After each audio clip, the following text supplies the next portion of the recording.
Eskerrik asko, presidente Jauna. Un guztio hoy, un guitorría. Yo seré muy breve porque yo creo que lo importante es poder escucharles a ustedes, pero bueno, en cualquier caso, por contextualizarla, conocen de sobra el marco de negociación en el que estamos metidos como Comisión Europea y con los Estados Unidos de Norteamérica en torno al acuerdo comercial o al acuerdo transatlántico de comercio e inversión, conocido como TTIP. Nuestro grupo parlamentario ha traído en diferentes momentos y ocasiones este tema al Parlamento de Gasteiz, también, y es constatable, lo ha hecho desde una visión crítica y de resistencia a lo que puede suponer el acuerdo para los pueblos de Europa y para la salud y el bienestar de la gente. En todo caso, nos gustaría conocer su opinión. Somos conscientes de que están invitados por Mugar y Cabe en el marco de una visita en Euskal Herria en la que pueden estar dando ustedes su propia visión sobre lo que los tratados comerciales han supuesto para las condiciones de vida de sus pueblos y de sus personas, y nos gustaría que desde la experiencia de primera mano que ustedes poseen pues puedan aportarnos algunos datos y algunas claves sobre un tratado que aquí todavía hoy pues adolece muchas veces de claridad y adolece también de una lectura clara de qué va a suponer en términos tanto porcentuales como reales en la calidad de vida de la gente. Eskerrik asko, presidente Jauna. Agradecer en primer lugar la exposición que han realizado las tres comparecientes. Lo único por señalar algunas cuestiones. Señalaban que les agradaba contemplar la realidad de municipios y de provincias y parlamentos autonómicos libres del TTIP. Ya lamento darles la noticia de que no es este el caso de este Parlamento, no porque no lo hayamos intentado, sino porque no hemos sido capaces de persuadir, convencer o seducir, no sé, al resto de formaciones políticas para que entiendan las amenazas potenciales que desde luego nuestro grupo sí ve en el TTIP. Pero han planteado una serie de cuestiones que a nosotros nos parecen muy importantes y que de alguna manera motivaban o justificaban tanto su comparecencia hoy como muchas de las iniciativas que como Euskal Herria Bildu hemos venido llevando para alertar de los riesgos del TTIP.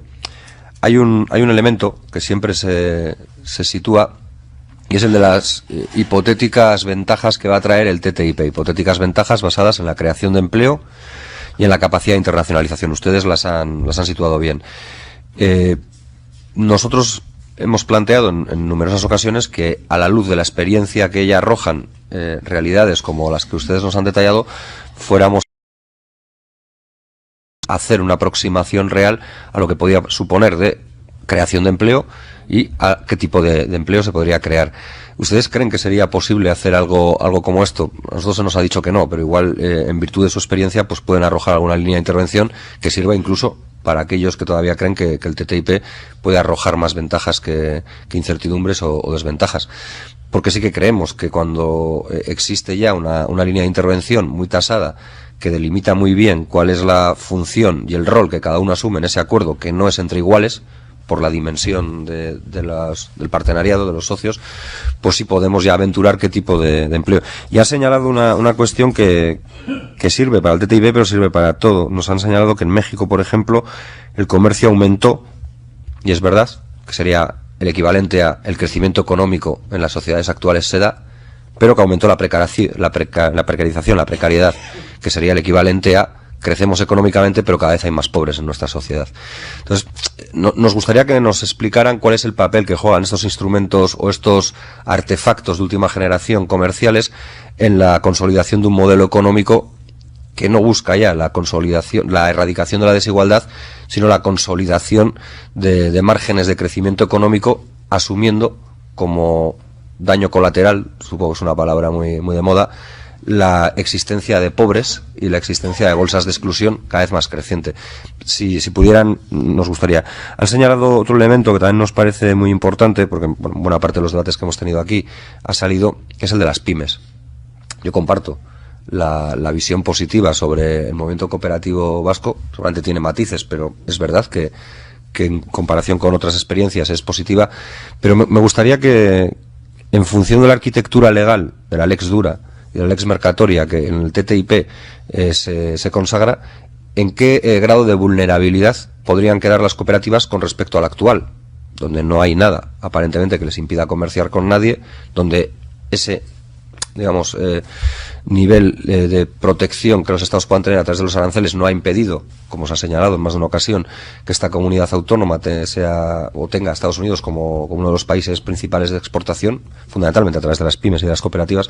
Y nos gustaría que señalara o que nos pudieran señalar qué riesgos puede traer algo que también han señalado, que es que en los acuerdos comerciales ya existentes, ya sea el NAFTA o ya sean otros, la realidad que se ha impuesto, no el deseo, sino la realidad que se ha impuesto, es que la legislación norteamericana no ha sido modificada en parámetros, digamos, de más protección social en ninguno de los casos. Teniendo en cuenta que en la Unión Europea y en Estados Unidos los niveles de protección social, medioambiental o de garantías para los consumidores y de salud para sus ciudadanos son diferentes, sobre el papel, y yo creo que en la práctica, más garantistas en la Unión Europea que en los Estados Unidos, ¿qué posibilidades hay de que todo aquello que, en lo que se ha ido conociendo de las negociaciones del TTIP, que pueda suponer una modificación de patrones de conducta y normativos de Estados Unidos puedan darse? Me gustaría que me dieran su opinión, porque también es uno de los elementos que se señala, ¿no? Es decir, que bueno, no, si esto está abierto y lo mismo que nosotros igual tenemos que cambiar algunas cosas, ellos tendrán que cambiar otras muchas, etcétera.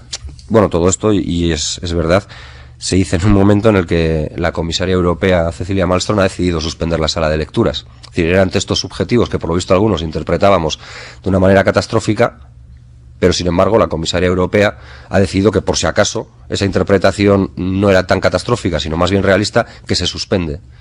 Yo creo que vulnerando y violando el artículo 218.10 del Tratado de Funcionamiento de la Unión Europea. Pero bueno, esos son problemas para los europeos y las europeas que probablemente a ustedes no les incumban, pero que señala bastante algo que decían ustedes sobre el oscurantismo y la opacidad.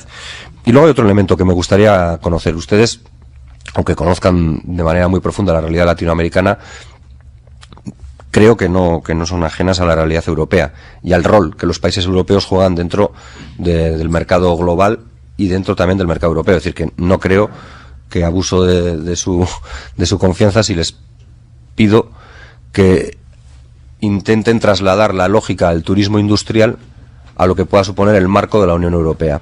Porque yo creo que al final los debates teóricos de los que se nos acusa en algunas ocasiones, que no son los lugares o que no son los tiempos para aterrizar en estas instituciones, pues igual dejan poco espacio a lo concreto. Y a mí me gustaría que, conociendo cuál es el papel que el Estado español juega dentro de la economía europea, me señalaran, dentro de esa lógica del turismo industrial, qué futuro le espera al Estado español, del que en la actualidad formamos parte todavía hoy.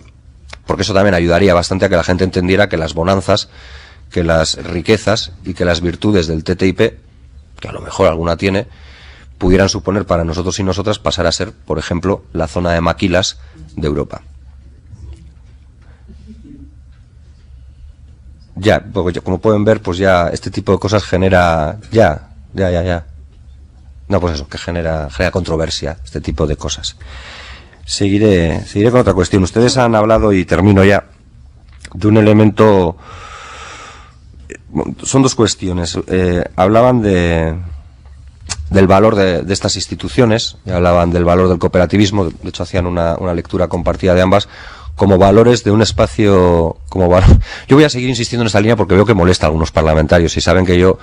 Ustedes no me conocen tanto, pero algunos de estos parlamentarios sí. Basta que vea beta, como dicen, aprovecho, ¿no? Porque yo intento mantener la compostura, que veo que hoy no es fácil con lo que estoy diciendo, y creo que no estoy diciendo mayores o cosas más gruesas que las que he podido decir en este Parlamento en otras ocasiones. Pero bueno, ustedes señalaban el valor de estas instituciones, de esta misma, supongo, la de los ayuntamientos y de las diputaciones forales, que es la que igual han conocido porque venían invitados por la Diputación Foral de Guipúzcoa, como elementos de una sociedad que se quiere proyectar como una sociedad más justa, junto con el cooperativismo, como una sociedad más garantista o más capaz de preservar los derechos para todas las personas. Y probablemente sea cierto, en comparación con lo que se pueda en otras latitudes. Yo eso no lo voy a poner en cuestión. Pero si eso es así de cierto, ¿qué papel limitador puede tener la firma de un tratado comercial como este, que en principio y en virtud de la lex mercatoria, por encima de la consagración de los derechos humanos, limita la soberanía de los pueblos y la soberanía de los instrumentos legítimos de los que los pueblos se dotan, no solo en términos comerciales a través de los tribunales de consumo y arbitraje, o a través, en este caso, de esa especie de ICS equivalente al CIADI, sino también de los principios de cooperación regulatoria?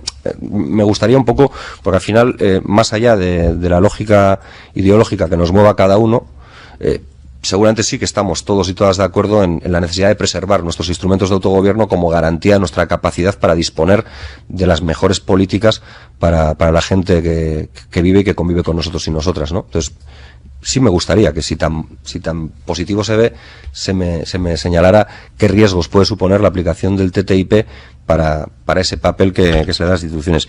Y la última cuestión, que me ha parecido muy interesante porque igual es o es un elemento que nosotros hemos tenido en menor atención, no porque sea menos importante, sino porque nos hemos centrado en los aspectos más concretos de empleo, sanidad, educación, servicios públicos liberalizados o no, medio ambiente, derechos de la mujer y demás.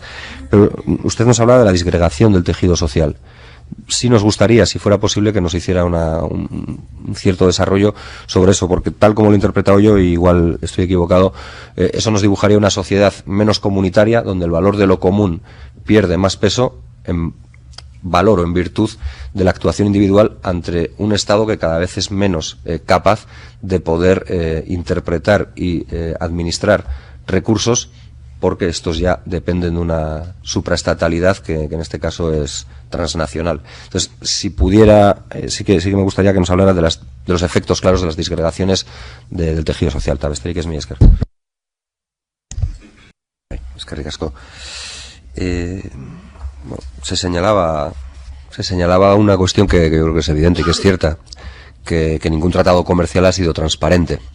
Pero bueno, es que yo tampoco creo que eso sea un argumento justificativo, ¿no? Es decir, que la esclavitud nunca dejó de serla hasta que dejó de serla, o el voto de las mujeres era una constante, la prohibición del mismo hasta que dejó de serlo. Entonces yo creo que ese elemento está bien, pero bueno, que en cualquier caso quizás es un elemento de tranquilidad, aunque como he señalado antes, hoy Bruselas haya prohibido que se acceda por parte de ningún eurodiputado, de ninguno de los que estamos aquí, porque se ha señalado que todos tenemos capacidad de acceso, pues para que ustedes conozcan, ningún eurodiputado ni ningún Estado miembro va a poder acceder a la sala de lecturas, sino que solo va a poder acceder a una explicación oral de los aspectos tácticos de la negociación. Esa es la expresión literal de lo que Cecilia Malmström ha dicho ayer en la Unión Europea. Yo creo que es bueno que intercambiemos información y que la pongamos ahí, porque quizás pues la transparencia todavía deja mucho que desear y demás, ¿no? Pero bueno, más allá de eso, yo les he preguntado sobre todo por el NAFTA y por México, porque en este Parlamento es verdad que se ha discutido en todas esas ocasiones y ya les he señalado que con escaso éxito por nuestra parte, de momento, para recabar más apoyos en contra del proceso de negociación. Pero ha sido una constante, por lo menos en las primeras intervenciones o en las primeras aproximaciones al debate, ya por el año 2013-14, la comparación con México. Es decir, se nos señalaba a México como el espejo en el que mirarnos para ver las virtudes que el TTIP podía traer para nuestra economía y para nuestra sociedad. Y por eso me interesaba que me señalaran no solo lo de las maquilas, sino que me señalaran cómo el crecimiento económico no necesariamente lleva acarreada una sociedad más justa, más libre o más igualitaria, sino a veces muy al contrario. Para que haya más crecimiento económico hay que rebajar los estándares democráticos. Esa era la lógica y les agradezco que hayan hecho esa aproximación e incluso si quieren hacer alguna más, pues también está bien. Porque yo también lo señalo y casi que me veo forzado a hacerlo porque parece que siempre sale. Es decir, yo no entiendo esta firma del acuerdo comercial no ya como una historia entre ganadores y perdedores, ni siquiera como entre bloques o países ganadores contra países perdedores. Es decir, yo creo que en México, por volver ahí, igual ustedes lo pueden explicar mejor, ha habido ganadores. Carlos Slim, que es íntimo amigo de un expresidente del gobierno español que lo fue durante 12 años, ha ganado mucho con el TTIP, pero yo quiero saber cuánto ha perdido la clase trabajadora mexicana. Podría hablar de Donald Trump o de otra gente que puede tener ahora la posición que tenga, pero ha ganado mucho con el TTIP, mientras las clases trabajadoras norteamericanas, que las hay, han perdido mucho también.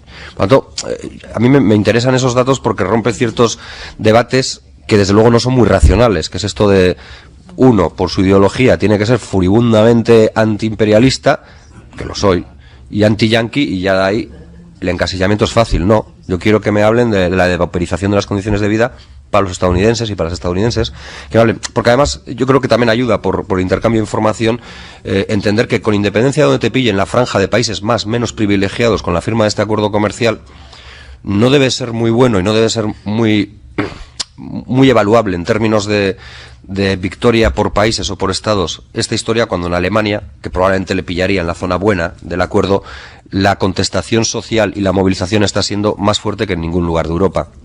Más fuerte que en ningún lugar de Europa. Pero bueno, señalaba otra cuestión, porque veo que se me acaba el tiempo, que sí que quería trasladar y que, bueno, recabar su opinión si la tienen. Me gustaría conocer qué decían los partidos que finalmente avalaron los acuerdos comerciales, o digamos más que los partidos, porque igual ni algunos ni los conocemos y es cierto, por sus siglas, vaya, las posiciones ideológicas, las corrientes ideológicas representadas en las instituciones de Latinoamérica, qué decían en los momentos previos a la firma de los acuerdos comerciales y cómo sostenían su posición en los momentos previos a la firma de los comerciales, porque a lo mejor lo que se está haciendo aquí tampoco es novedoso, es decir, habría quien está en el no, habrá quien está en el sí de manera determinada, y habría quien dice que canta el según y cómo, porque a lo mejor estamos hablando del debate eterno entre lo posible y lo deseable, entre la utopía o el caminar por dentro, el se puede hacer más o no se puede hacer más. Y luego el otro elemento de las pymes, pues es verdad, a mí me ha sorprendido mucho el elemento que han dado de los 1.500 trabajadores como norma de medición de las pymes en Estados Unidos. Creo que nuestra gran empresa sería una pyme en Estados Unidos y encima la están cerrando como ACB y otras que no llegan a esos volúmenes de trabajadores. Pero bueno, me parece interesante. Y una cuestión última. Me dejaré muchas cosas, pero una cuestión última. El ICS y el principio de cooperación regulatoria, que son dos instrumentos que de alguna manera refuerzan el tratado y le dan esa caracterización que para nosotros es tan negativa, son los instrumentos deseados por las transnacionales. Se parecen mucho, de alguna manera consagran lo que el CIADI ya hace. Y lo hace sobre todo en América Latina. Y yo creo que ayuda bastante a definir la posición de cada cual, porque no es tanto en torno a filias o fobias con un país, saber qué transnacionales han utilizado tanto el CIADI y conocer qué transnacionales vascas han utilizado también el CIADI, porque a lo mejor la posición tiene que ver más con si quiero agravar a Repsol o a Petronor o a BBVA o a los y las trabajadoras vascas.